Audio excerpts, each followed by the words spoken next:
اهلا بكم من جديد. عنوان الفيديو بتاعنا النهارده شيرين عبد الوهاب وحسام حبيب، علاقة حب بقى غريبة ومشاكل عرض مستمر. في ابريل بقى 2018 تزوج بقى الثنائي حسام حبيب وشيرين عبد الوهاب في حفل حضره الاصدقاء المقربون من داخل بقى الوسط الفني وخارجه. ازمات بقى شيرين وحسام حبيب بدأت بقى في ديسمبر 2019 بعد ظهوره بقى في كليب اغنيتها حب جنة، واتهم بقى مدير أعمال شيرين السابق ياسر خليل حسام حبيب بالتوجه بقى لمنزله برفقة مجموعة من الأشخاص وإشهار السلاح الناري في وجهه محدثا إصابات به. واتهم بقى حسام حبيب ياسر خليل بالشروع في قتله، لكن بقى المحكمة برأت خليل وأدانت حبيب. وفي يونيو بقى 2020 انتشر بقى خبر عن شجار وتراشق في الألفاظ بين بقى شيرين عبد الوهاب وحسام حبيب، وتدخل بقى الفنان أحمد سعد للصلح بينهم، وطلبت بقى شيرين وقتها الطلاق. لكن بقى شيرين وحسام قام بنفي تلك الأخبار، ونشرت بقى شيرين صورة لها في أحضان حسام حبيب، وكتب الساخرة زي ما انتوا شايفين ما بنبطلش خناق حب جنة. وفي نوفمبر بقى 2020 عادت شائعات انفصال حسام حبيب وشيرين عبد الوهاب بسبب قيامه بسحب مبالغ مالية كبيرة من حساباتها بموجب توكيل. لكن بقى نفت شيرين عبد الوهاب وطمأنت بقى جمهورها بتغريدة قالت فيها السلام عليكم ورحمة الله وبركاته، احنا بألف خير. وفي شهر يونيو بقى 2021 انتشرت تسجيلات طبعا صوتية منسوبة لوالد حسام حبيب تحدث فيها عن تحكم ابنه في حسابات بقى شيرين البنكية وتخطيطه للزواج سرا من أخرى. نفى بقى والد حسام حبيب صحة التسجيلات، مؤكدا بقى أن المواقع التي نسبت له التصريحات تروج للكذب والافتراء. وفي نفس بقى الشهر قامت شيرين بتكذيب مضمون التسجيلات، وقالت في رسالة صوتية حسام من أنظف رجال الدنيا وشخص طبعا محترم وبيحبني بشدة ولا يستحق إهانات الجمهور. واعتبر بقى حسام حبيب التسجيلات مؤامرة، وكشف بقى في فيديو ظهر فيه عن قراره بقى بمقاطعة والده، وعن محاولة بقى الفتاة التي سجلت مكالمة والده ابتزازه ومطالبته بمبلغ مليوني جنيه. وفي شهر نوفمبر بقى 2021 ترددت بقى أنباء عن طلاق حسام وشيرين على لسان بقى الإعلامية نضال الأحمدية، لكن مصدر مقرب من شيرين نفى لموقع الفن تلك الأنباء. لكن بقى المفاجأة كانت تأكيد شيرين عبد الوهاب نبأ بقى انفصالها عن حسام حبيب في لقاء بقى مع نضال الأحمدية، ثم من خلال بيان رسمي لها. وفي أول بقى ظهور لها بعد الطلاق فاجأت بقى شيرين جمهورها بظهورها حليقة الشعر خلال إحياء حفلا غنائيا في أبو ظبي. كما انتشرت بقى صورة لها من كواليس الحفل صدمت جمهورها. أثارت بقى صورة شيرين الجدل، وانتشرت بقى أنباء عن إن السبب هو تعرضها للضرب على يد حسام حبيب، إلا بقى إن مدير أعمال شيرين وصف بقى في تصريحات صحفية الإطلالة الجديدة لشيرين بمحاولة بقى للتغيير والظهور بلوك جديد. ونشرت بقى شيرين تغريدة قالت فيها عن حلاقة بقى شعرها ليه ما يكونش لوك جديد، ليه ما يكونش تغيير. ثم كشفت بقى سبب إطلالتها الجديدة في مداخلة بقى مع الإعلام عمرو أديب قائلة حلقت قبل الطلاق بيوم واحد، وعملت كده عشان ما كونش حلوة في عين حسام حبيب ويحصل الانفصال، مضيفة بقى إن فارق السن أحد أسباب انفصالهم. في مايو بقى 2022 ذكرت بقى تقارير إن شيرين حررت بقى محضر ضد طليقها حسام حبيب بقسم شرطة بقى ثاني الشيخ زايد، وطالبت بقى الشرطة بأخذ تعهد عليه بعدم التعرض لها وابنتيها. وألقت بقى قوات الأمن القبض على حسام حبيب، وتولت النيابة التحقيق في اتهامه بالتعدي على شيرين وابنتيها بالسباب. نفى بقى حسام حبيب في التحقيقات تهديده لشيرين بسلاح ناري ضبط بحوزته، وقال بقى إن السلاح مرخص وإن هو توجه لفيلا شيرين للاتفاق على أعمال فنية. أخلت بقى النيابة سبيل حسام بكفالة 10,000 جنيه، وطالبت بسرعة تحريات الأجهزة الأمنية حول الواقع والاستماع بقى لأقوال شيرين. فجر بقى محامي حسام مفاجأة وقال في تصريحات لبرنامج الحكاية إن شيرين كانت وقت الأزمة على ذمته. كما فاجئت بقى شيرين الجميع وقالت في جلسة أسئلة مع جمهورها حسام عمره ما أخد مني فلوس ولا استفاد مني ماديا، بل بالعكس تماما. وردا بقى على سؤال حول تهديده لها بالسلاح قالت طبعا لا، إيه ده، إزاي يتقال كده، وبرضه دي شهادة هتسأل فيها قدام ربنا. لكن شيرين برضه عادت لتفاجئ الجمهور وقالت في مداخلة مع برنامج كلمة أخيرة اشتريت له كل الأغاني اللي تعجبه بشيكات باسمي علشان ما تروحش منه. في الآخر طبعا يتهمني إني تخنت وبقيت شبه أمي. وأضافت بقى في مداخلتها مع الإعلامية لميس الحديدي غير بقى الخناقات اللي فيها ضرب وسحل على الأرض وشتيمة مفيش إنسانة تستحملها.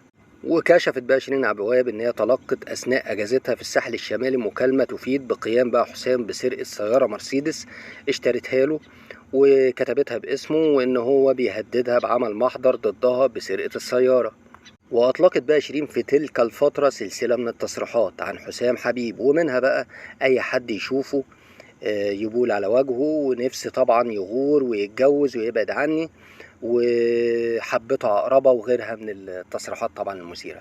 كما قام حسام بالرد على شيرين متوعدا باتخاذ إجراءات بقى قانونية ضدها.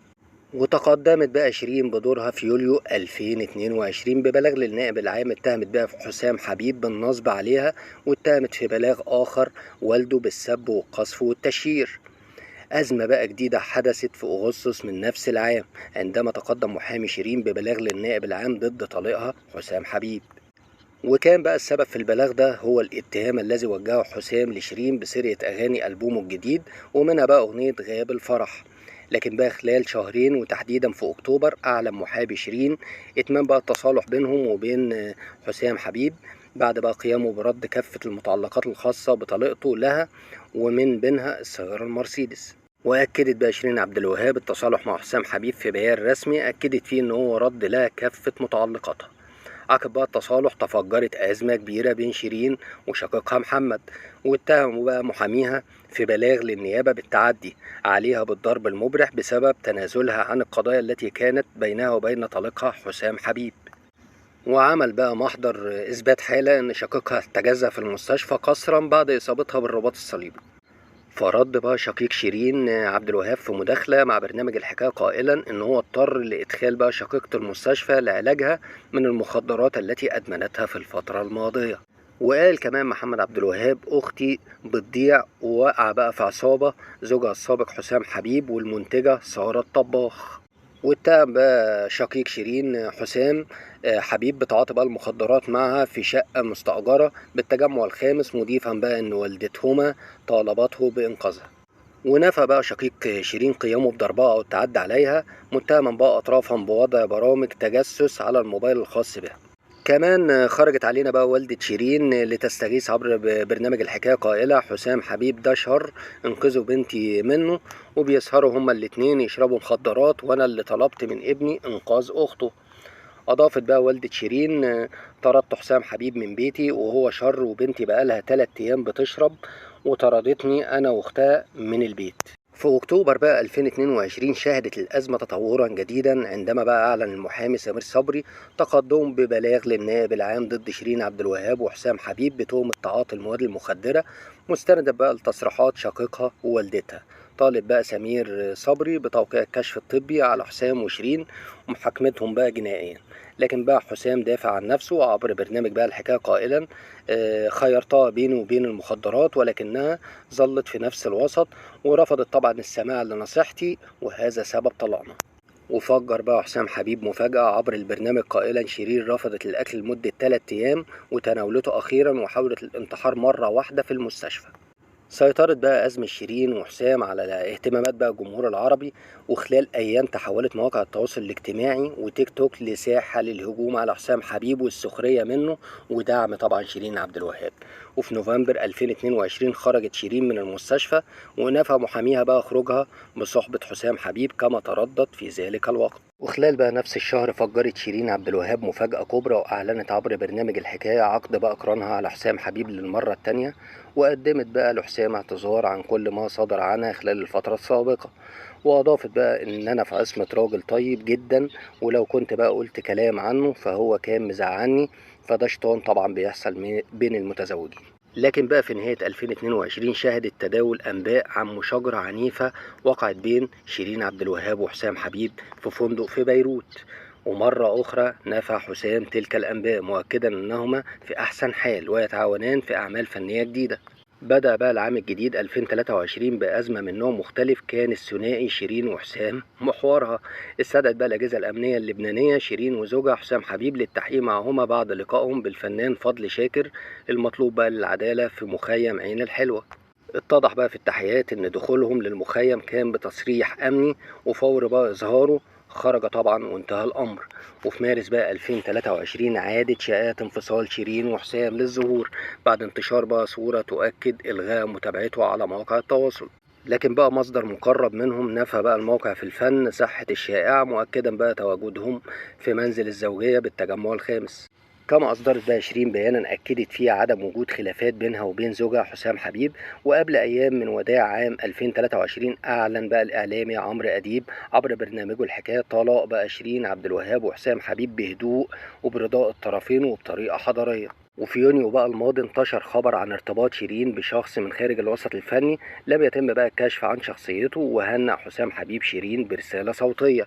قال حسام في الرسالة عبر بقى برنامج اي تي بالعربي: ألف ألف ألف مبروك، وبتمنى لك بقى السعادة وأحلى حاجة في الدنيا. أنا بجد سعيد عشان العشرة والصداقة اللي بينا. كما وعد حسام بعمل أغنية لها ولخطيبها في ألبومه الجديد.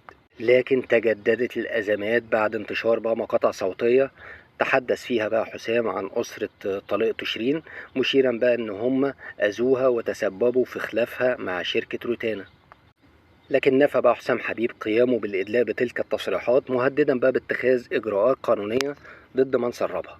ورد بقى شقيق شيرين بدوره مهددا باتخاذ إجراءات طبعا ضد من نشر التسجيلات التي تسيء له ولأسرته.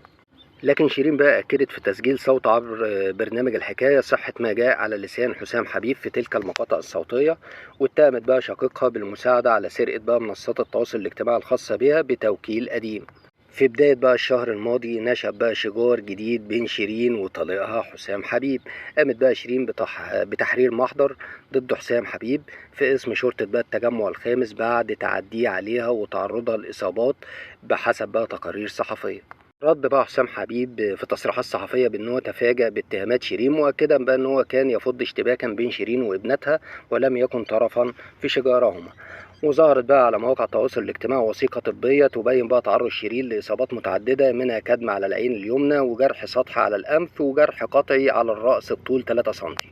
في تحول بقى درامي قال حسام حبيب في تسجيل صوت البرنامج اي تي بالعربي: انا عمري ما مديت ايدي على شيرين، وهي طبعا اللي ضربت دماغها بطفايه وعورت رجليها بمقص. وخلال بقى الساعات الماضيه دارت بقى احدث حلقه من مسلسل بقى ازمات حسام حبيب وشيرين عبد الوهاب. قالت بقى من خلالها شيرين في تصريحات لموقع القاهرة 24: حسام واخد مني عربية رانج روفر وموديل بقى 2008 وساعتين رولكس. انا طبعا معرفش الراجل ده سرقني في قد ايه. وفي تصريحات بقى لموقع تلجراف مصر اتهمت بقى شيرين حسام بتهديدها وابتزازها والضغط عليها من خلال ابنتها الصغرى. واضافت بقى: ارجوكم الحكومة لازم تتدخل، انا عاوزة الدولة تحميني لانه بيبتزني من خلال بنتي. ورد بقى حسام حبيب عبر اي تي بالعربي قائلا: والله العظيم انا بريء، انا عايز اعرف ازاي سرقتها، هل دخلت وانا لابس طاقية الاخفاء ومحدش شافني؟ واضاف بقى: مش هتنازل المرة دي خالص وهاخد حقي بالقانون لاني عملت حساب للعشرة اكتر من مرة. وبكده ينتهي الفيديو بتاعنا النهاردة، وتحياتي ليكم.